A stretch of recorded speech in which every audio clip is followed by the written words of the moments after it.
Claudia Francisca Marbun, absen 36 dari kelas 12 MIPA 2. Di sini saya akan membandingkan kritik sastra dan esai dengan mengidentifikasi keduanya.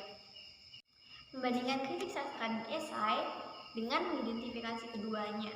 Maka di sini saya akan membahas pengertian dari kritik sastra dan esai, lalu ada ciri-cirinya agar kita tahu apa saja perbedaan dari kritik sastra dan juga esai. Lalu saya akan membahas jenis-jenis dari kritik sastra dan esai. Setelah kita tahu semuanya itu, kita akan membahas tentang cara penulisan yang baik dan benar.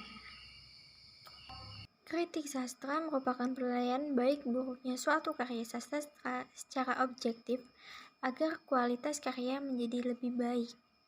Jadi, kritik ini termasuk adalah penilaian yang ada kelebihan dan kekurangannya, tapi juga ada solusinya untuk lebih baik karyanya. Karya sastra ditandai dengan ada kelebihan dan kekurangan baik buruknya suatu karya, lalu dipengaruhi oleh kesan pribadi, ada solusi disertai teori juga, lalu bersifat objektif. Yang paling penting ya, bersifat objektif. Poin paling penting itu ada di dalam ada kekurangan dan kelebihan bersifat objektif. Itu karena supaya kita tahu perbedaannya nanti ketika membahas tentang esai. Lalu jenis dari kritik sastra yang pertama adalah induktif atau penghakiman, yaitu jenis kritik yang mengedepankan pernyataan logis berdasarkan asumsi pendapat yang dianggap benar. Di pengertian aja udah kita ngerti ya. Nah, ini adalah jenis kritik yang berdasarkan pendapat sendiri, tapi bersifat masuk akal pendapatnya. Lalu ada jenis kritik teknis. Jenis ini banyak membicarakan kekurangan karya dengan tujuan pengarang mengalami letak kesalahan yang harus diperbaiki. Nah, dari jenis ini kita bisa lihat aja nih, dia ngungkapin banyak kurangnya supaya kejelekannya itu bisa diperbaiki, gitu. Berarti masuk ke dalam jenis teknis gitu. Lalu ada impresonik. Ini adalah kritik yang menghubungkan pengalaman penulis dengan karya. Jadi ketika dia mengkomentari karya tersebut, kekurangan dan kelebihan, dia sesuai pengalaman juga. Dia punya pengalaman di bidang itu dan dia memberikan kritik. Ketika kita jago gambar nih ya, kurangnya itu yang seperti contoh tadi, kurang mewarna. Karena dia seorang seniman, dia tahu dong cara mewarna yang baik, cara menggambar yang baik, komposisi warna yang baik, gitu. Kayak gituannya dia tahu, dia ngerti, yang udah profesional seperti itu. Dari pengalaman tersebut, maka dia mengkritik karya orang. Dia berpendapat karya orang dari pengalaman tersebut. Jadi solusinya dia akan juga berdasarkan pengalaman tersebut. Lalu ada esai. Esai adalah pandangan pribadi penulis secara singkat. Esai bisa berupa gagasan, kutipan, sikap, atau komentar. Jadi esai itu adalah pandangan pribadi. Ini harus digarisbawahi, pandangan pribadi. Jadi berdasarkan dia sendiri, diri sendiri. Ciri esai adalah singkat. Jadi pandangan pribadi atau pendapatnya disampaikan secara singkat. Pokoknya kalau misalnya pendapat itu yang singkat, berarti masuk dalam esai. Kemudian berbentuk prosa dan bersifat personal, bukan personal pribadi. Jenis-jenis dari esai. Pertama ada esai deskriptif. Dari judulnya aja udah kelihatan ya, deskriptif. Artinya adalah menggambarkan suatu objek, bisa belakang rumah, suasana, bentuk rumahnya. Jadi karya tersebut digambarkan secara objektif. Lalu dengan menggambarkan secara objeknya.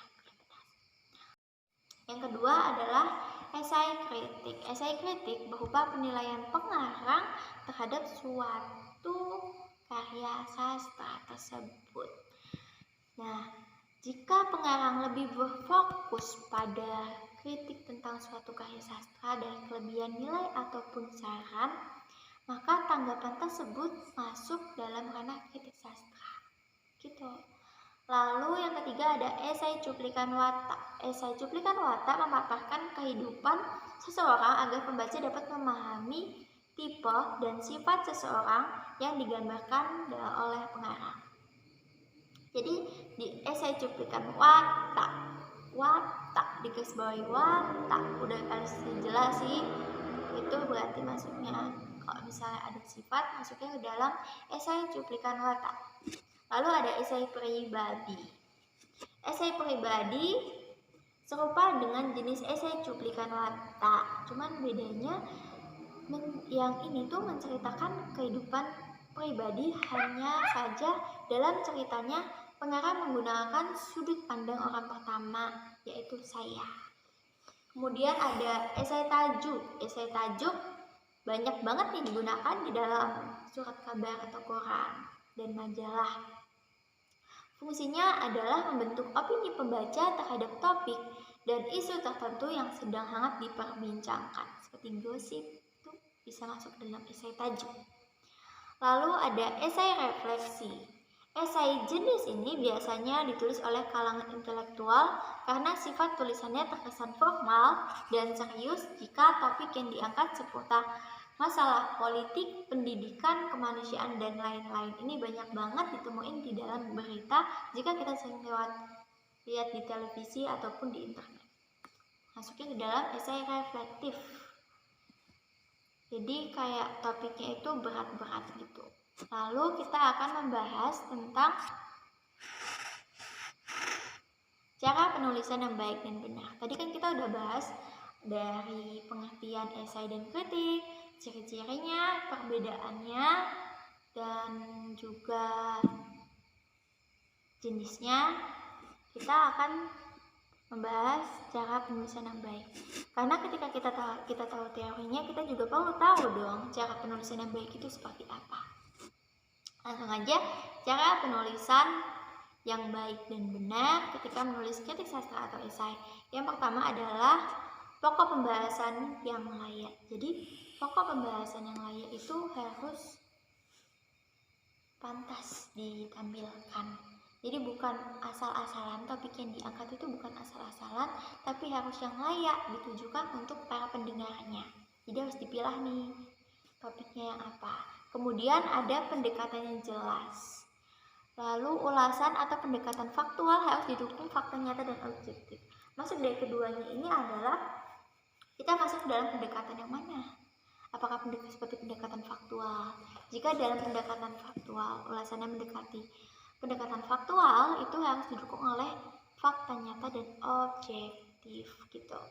Lalu pernyataan yang jelas. Jadi ketika menyampaikan itu juga harus jelas. Jadi nggak usah belibet-belibet, sulit, bukan peribahasa ya, karena ini sebuah esai dan juga kritik sastra. Jadi yang jelas pernyataannya, bukan sebuah peribahasa yang kita harus mikir ini maksud dalamnya ini apa, makna tersiratnya ini apa, bukan seperti itu. Lalu yang terakhir ada harus bisa dipercaya dan tidak dapat disangkal. Jadi kritik sastra dan esai itu berdasarkan fakta juga, dari pendapat pribadi masing-masing juga, tapi ya harus bisa dipercaya gitu, dan juga tidak dapat disangkal. Tidak dapat disangkal karena kan beda faktanya, bagaimana bisa menyangkal. Jadi kesimpulannya, kita simpulkan ya secara singkat ringkasnya. Lanjut. Sastra tadi bersifat subjektif, lalu esai bersifat personal atau pribadi. Yang kritik bersifat secara pengamatan, yang esai bersifat secara personal atau pribadi. Kemudian yang esai singkat, yang di kritik sastra itu ada kelebihan kekurangan, ada solusinya, berarti kan lebih panjang tuh. Yang esai lebih singkat. Lalu berbentuk prosa itu yang esai.